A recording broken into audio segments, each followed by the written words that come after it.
that I had been here with y'all several weeks, or actually a year probably, and had never actually shared my story, my testimony, with any of you.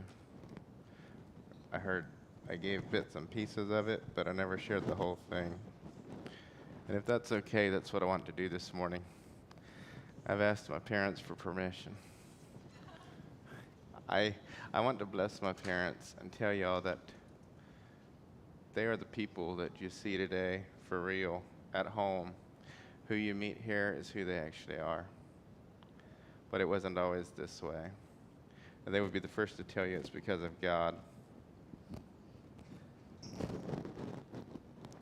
Um, I was born in the beachy Amish home. Junior Schleybaugh is not here today, I don't think, but he would know what that means. I think it meant that you had Amish thinking with Mennonite conveniences. That's what it looked like to me, looking back. My dad and I really did not have a good relationship when I was growing up. When I did wrong, I was beaten really hard. I would be bruised and limping. My grandma would ask what was wrong, and I was ashamed to tell her. And honestly, I have a lot of memory loss about those early days in regards to my mom. I know she struggled with a lot of depression. And I grew up in a constant feeling of fear and pressure. I felt pressure to do the right thing. And I felt fear of what would happen if I did not. And I had this deep-seated curiosity to learn things and to analyze all sides of something and think it through critically. Those of you who know me know that I probably still have that. With rejection and identity issues I had, I would take this tendency and I would bore people with information they didn't want to know. And now hopefully I don't do that anymore.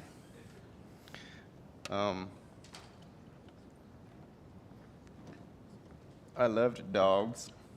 I knew more about dogs than anybody else I knew. And maybe I still do, because I still study them. And I could still bore you about them if I wanted to. That's a threat. Just kidding. It got me in for some ridicule and rejection from parents, classmates, and role models I looked up to. Things like one of the favorite youth guys that I like to hang out with would say, Loren's allowed to come with us on our youth camping trip if he doesn't talk about dogs all the time. But all that stuff added up for me, and it made me feel really rejected. And I was short and chubby growing up, and I got bullied. It's probably hard for you to believe the short, but probably can still believe the chubby. But in all this, I ended up having a hot temper, and I hit a growth spurt, and then I became the bully. Previous bully would try to push me around. I shoved him down a flight of stairs. There's a certain unholy part of me that still kind of likes that story.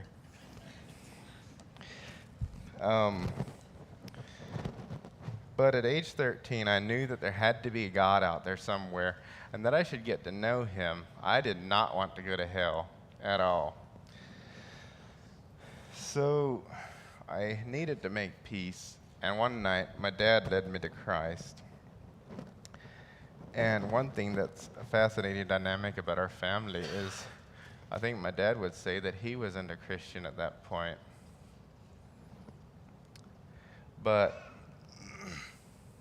I had a legitimate new birth experience. After that, I started talking to God and praying regularly. And I hang on to that. I know that was a legitimate new birth experience. At age 15, I was baptized into the Beachy Church via sprinkling and pouring. And I was a believer.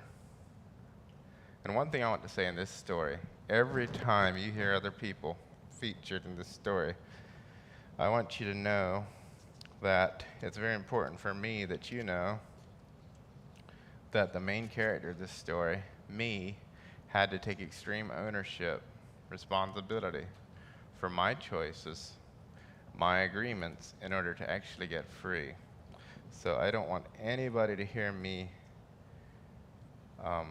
rebuking my family or the churches that I was in for the things I went through.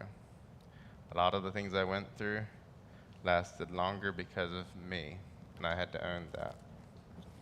But I was on my path to becoming a good little legalist after this baptism. And an interesting side note, is it true that this Lewis church did a sorghum day almost every year? Not more than one sorghum day. The day after my baptism, at age 15, we came down here to visit some of my mom's cousins, and we stopped in on sorghum day. And I've often wondered if some of the other boys in that group that I saw were Joni and Malin and Alfred. But I can't really remember anybody, so I wouldn't know. I can imagine. I liked the sorghum afterwards. But after this baptism, I had gotten the depression. I became this person who would literally use the finest language, and I would overhear a preacher compliment another boy for wearing a plain suit. I threatened my wife to wear my plain suit this morning just to make a point, but she thought it would be detracting. Anyway, excuse me. I would wear this plain suit, get compliments from the preachers. Then I would go home and spiral into depression and pick up a rifle and think about using it. That was who I was. I had really had it going on the outside. I was one of the most respected young people in the Beachy church. And yet I would go home, go into a fit of rage and destroy something, or pick up a rifle and think about using it, because life was just not worth living. I never pointed it at myself, and I never went through with it because, again, I was too good for that.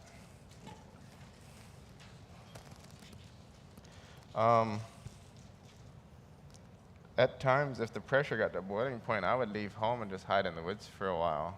People wouldn't know where I was, and then I would come back again. I promise I'm going to have all of y'all out of here by 2 o'clock. It's a fair bit to get through. My social skills were extremely awkward because I felt like I couldn't talk to people unless it was about one of these niche interests that I studied so much. People began to seriously discuss the idea that I had Asperger's.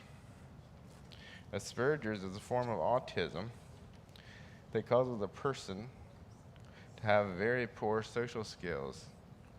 A person with Asperger's has intense interests, oftentimes. If you take a normal boy on a ride on a combine, he's going to think that's fun and ask a lot of questions, but the next day he's probably thinking about something else entirely. If you take a boy with Asperger's on a ride on a combine, not only is he going to think it's fun, he's probably still going to be studying it and boring his parents with details about combines 2 weeks later. And I was that way.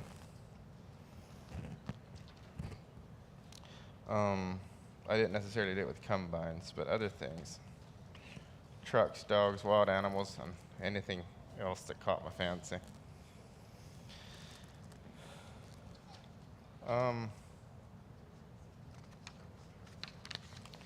I had this pressure cycle, I had this hot temper, and I had this depression.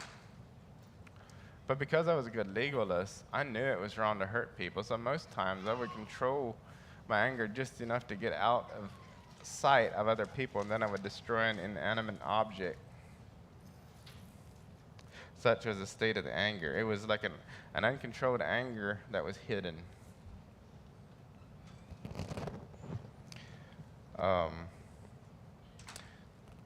After I became a Christian, beating up other people wasn't as common for me.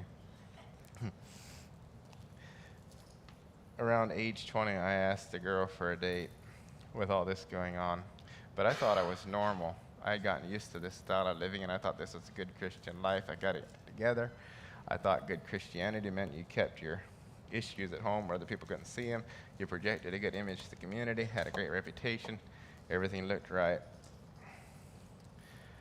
So this girl was living through a sad home situation. She had lost her dad. So she had me ask her siblings instead of her dad. I did that. The response was pretty mixed, which irritated me. But we pushed through it. And during the meantime, my dad had gotten a lot of counseling and emotional healing for the stuff that he had experienced in his childhood from John Regier type counselors. So they suggested that we both go to one as well. Well, see, I knew she needed counseling. So I was going to go get counseling for her sake, to first show that it's not such a big deal. But age 22, I took myself and my 4 big issues to a little town near the center of Kansas called Partridge. Dirt roads and everything. And there I met Nevin Nisley with Hope Ministries. Suicidal depression, uncontrollable fits of rage, ongoing need to run away from anything that would pressure me, and Asperger's, or at least the symptoms of it. I was never tested. No ability to take interest in other people. Absolutely 0 social skills. My friends were the people that loved me enough to listen to me, really. Nevin is a great guy, and the reason I would say that he is great is he doesn't fix people. He doesn't charge any money. All he does is have you sit in his office and pray with him. And you ask Jesus questions, and you wait for an answer. His goal is that you go home and you start talking to God regularly and never need him again. This seems very elementary to a lot of you, I'm sure, but remember this. I believe that Christianity was about keeping issues hidden and projecting good fruits, the ones your church wanted to see. Again, I was the person who would go to church and be the respected youth boy that everybody looked up to, and then contemplate shooting myself that evening. At Nevin's office, I asked God how he felt about me. And for the first time in my life, I heard God. I actually heard how he felt about me, and it tore me up. It actually tore me up right in these notes. I heard him, and I saw myself as one carrying many bundles of junk, which were weighing myself down. Spiritually speaking, I gave all those bundles to God. There was a train track running by Partridge, and it was loud and fast, and I wasn't used to Western trains, so I thought it was pretty fascinating. But I saw God, as it were, taking my spiritual baggage and putting it on the train tracks. The next train smashed it to powder. That's what I saw. Then I also saw God I saw God showing me that this thing of pressure, I had to put a bar. I had a bar right here, and I would reach the bar, and then the bar would move up. And then whenever it moved up was when I had to go hide, to work up the courage to go for the bar again. And then I saw God just taking that bar and throw it away. I've never seen that bar since. So at age 22, I had tremendous freedom. And I went home, and I couldn't find my 4 issues. I seemed to completely misplace my Asperger's. All of a sudden, I had social skills. I wasn't quite sure what to do with it.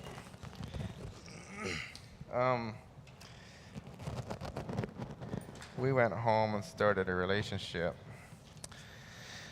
This is where the story should have been, where we lived happily ever after. But I still had a lot to learn, because this girl wasn't Melinda.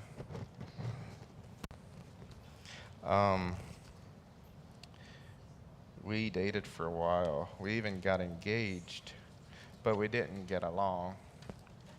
We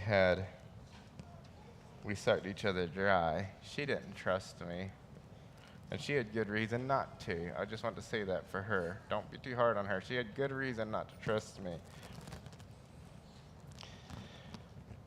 The day came after we were engaged that she raised concerns about the church situation in Paris. See, there was another church that had started very similar to this one, only a lot smaller. And some of the beachy people were leaving and going to this church. In my religious mindset, it was like, God forbid they would do that.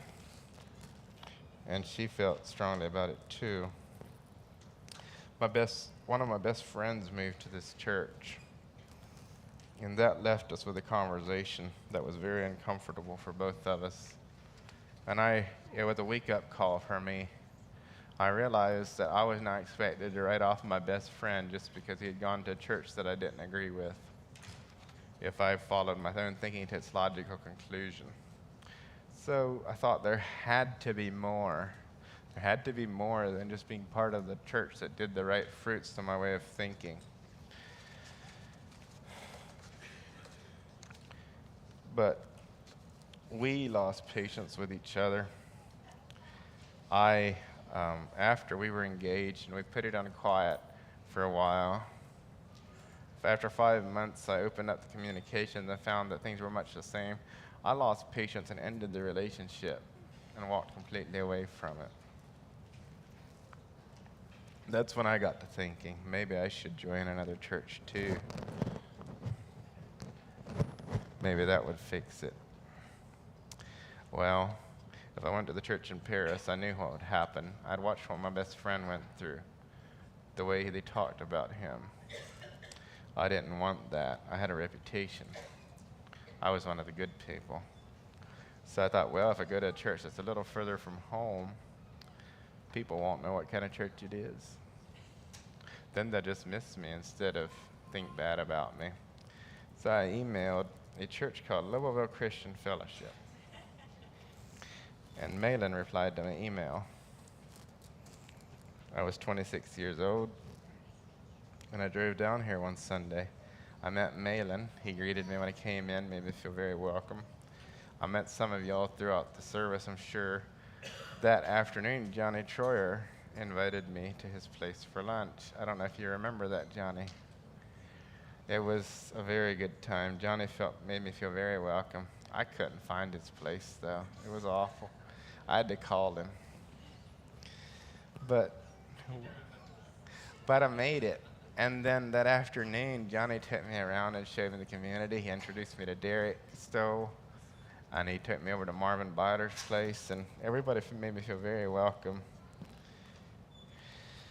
Finally, after 3 or 4 that afternoon, I escaped, and I didn't regret staying that long at all. Everybody has been very good to me. But I thought I would just head straight home after church. I didn't know that they were going to show this much hospitality. And I was processing this, and somehow I knew that, just coming down here just wouldn't really fix it. Somehow my reasons for coming down here were wrong. Does that make sense? So I went home again. And then it was a terrible time. Those were dark days, nightmares, tears, and rage at night. Because the breakup, it was that hard. I didn't know what was wrong, but being able to talk to God probably saved my life. I'll just say that right now. If you would have thrown this relationship situation on top of the other 4 issues that I got free of in 22, I don't know what would have happened. I went to a land of promise. I feel like I was kind of compelled to go to it, honestly. My dad and a few others really pushed me there. And I'm glad they did, because there it was just an opportunity to be convicted and to repent of all the bitterness and cut off the connections to her that were so unhealthy. And I was free immediately. The last night of that, I went up and I decided no matter what happened from this day on, God was in charge. Single, married, burned at the stake, rich, poor, whatever. I was not going to care anymore. God was completely in charge. For the first time in my life, I had a real kingdom Christian mindset.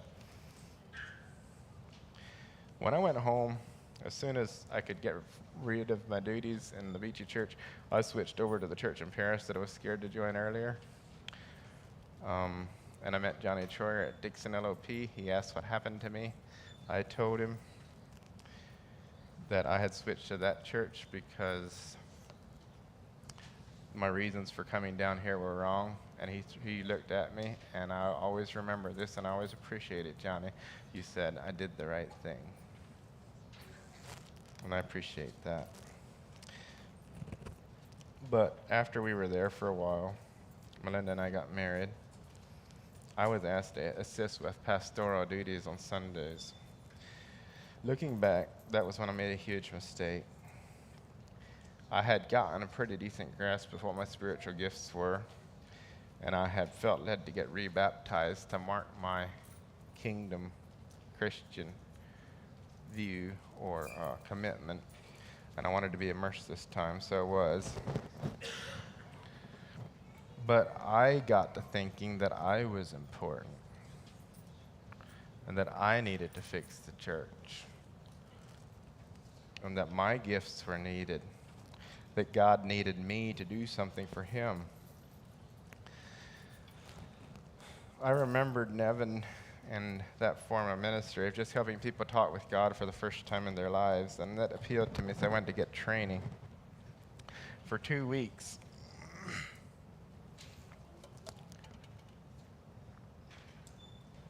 my wife and I sat in a room off to the side of John Regere's counseling offices, and with a big screen in front of us and headphones and several other people, we would watch people getting counseled and set free from various things. It was an amazing experience because the people that were being counseled never met us. Only one couple did, and they were ones that were wanting to be counselors as well. See, we would sneak in the back door and watch in the back room with the headphones and the screens. The people being counseled would come in the front door, so we never really bumped into each other, at least not on purpose. And the people being counseled had to sign a waiver agreeing that they will be watched for internship purposes, and we had to sign a waiver saying that we would not talk about what happened. And we watched 3 couples, and I had gone and done 3 cases. I wrote them up, and they passed.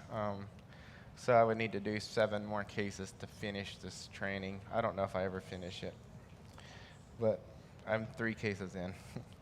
Anyway,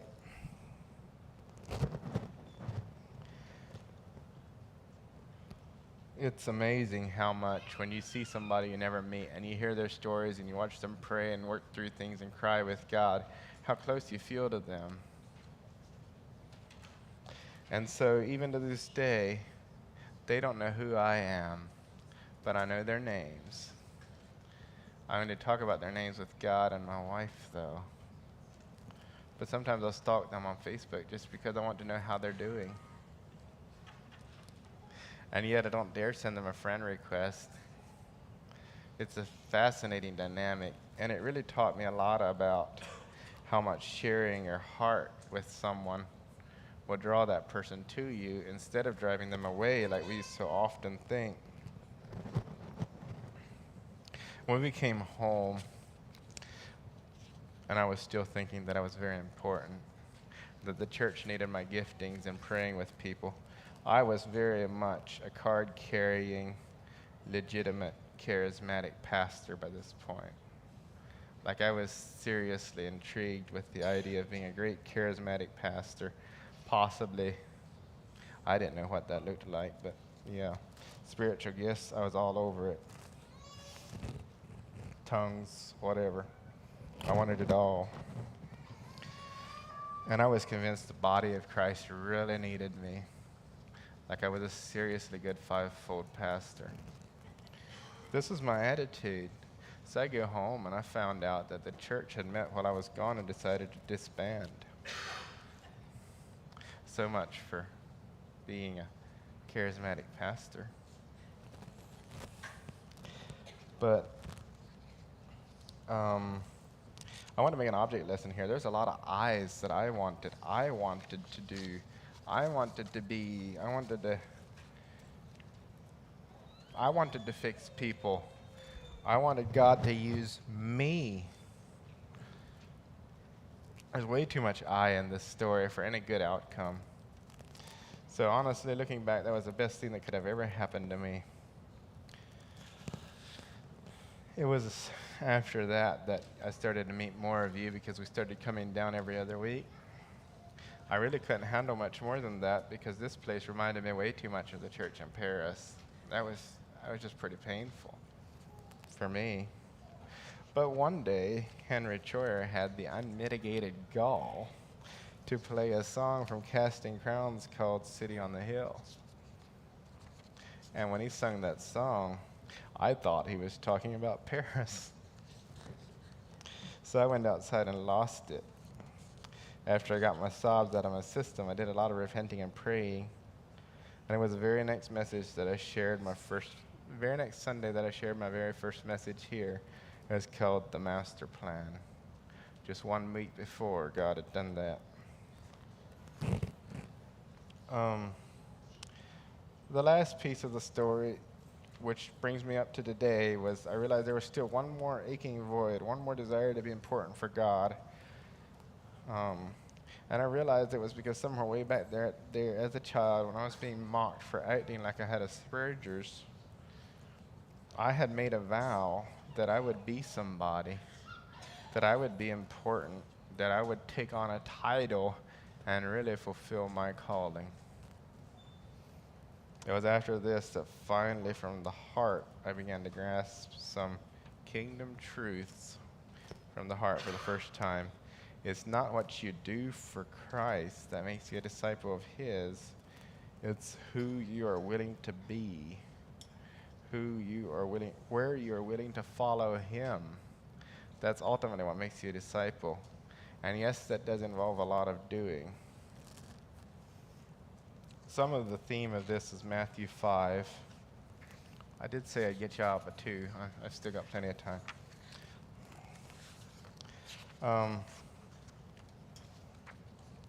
When Jesus saw the multitudes, verse 1 in Matthew 5, he went up into the mountain. When he was set, his disciples came to him. So there's a multitude that saw Jesus and thought, he's interesting. He's probably got a lot of good things to say. But when he went up the mountain, they were not going to go that far. Well, the disciples did. And once the disciples were there, then he started teaching. And the thing about the Beatitudes, the ends of it are how it happens. Like my previous mistake growing up was to look in the center of the Beatitudes and try to do those things with my strength when other people were watching. That was my religion. My new religion, after leaving that, was to become somebody that would fix people for God. New religion over here. So I had jumped from one religion to the other. That was probably the big mistake in my life. Because the first verse, blessed are the poor in spirit, for theirs is the kingdom of heaven. First beatitude. Those who are poor in spirit are blessed because the kingdom of heaven's there. Now, there's plenty of reason to believe that I'm not quite right. But I'm going to say that I think the word spirit here means something like identity. Am I willing to lack so much of my own identity, so much of my own position and need to be somebody, that I'm just going to automatically gravitate towards God's kingdom and find myself in Him? Then the other Beatitudes, through that same lens, blessed are they that mourn. Are you willing to mourn, go to Gethsemane, and let the pain out and be comforted by God? Or do you need to sit on it and get bitter like I did? Blessed are the meek, for they shall inherit the earth. This verse is dangerous. This is why we might stay here till 2 o'clock, because I preached a whole sermon on this verse already. I think meekness means to live on less than you make, or to not use all your power, things like that. Are you willing to hold tight and wait on God? To sit on your gifts and wait on Him to show you where? Or do you have to go and be somebody now, immediately, fix things? Which again is what I did. Blessed are they which do hunger and thirst after righteousness. Everybody's hungry. Everybody wants something. Is that something that you want? Are you willing for that to be righteousness? Or does it need to be something else? And there's a bunch more of these, but I clearly don't have time to get through all of them. But going through the end, ye are the salt of the earth. This is the end of the Beatitudes. Verse 13. But if the salt have lost his savor, wherewith shall it be salted? It is thenceforth good for nothing but to be cast out and to be trodden under foot of men. As a disciple who has agreed to radically drop all of your own stuff and follow Christ into the mountain, embrace all the kingdom traits, you're the salt of the earth. But you can compromise and lose your flavor if you want to. Notice something about salt. It doesn't do anything. It just is salt.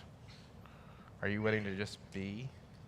To let God make you the person that behaves like the Beatitudes naturally? Or is this something that you need to keep and be known as the person who does these things? You're the light of the world. A city that is set on a hill cannot be hid. Light just is as well. Men do not light a candle, put it under a bushel, but on a candlestick. Don't hide your light. Just be yourself. No mask. I'm still struggling with this. I don't like being rejected, so I don't really like to put my neck out either.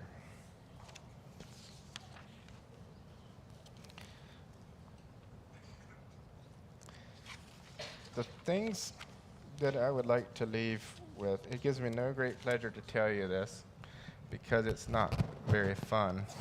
But the only way that I got free and got to the point that I'm at today is, one, extreme ownership of finally being willing to admit that these were the choices I made, that I was not the victim. Victims are real. A person who's being abused, and there's nothing he or she can do about it, is a victim.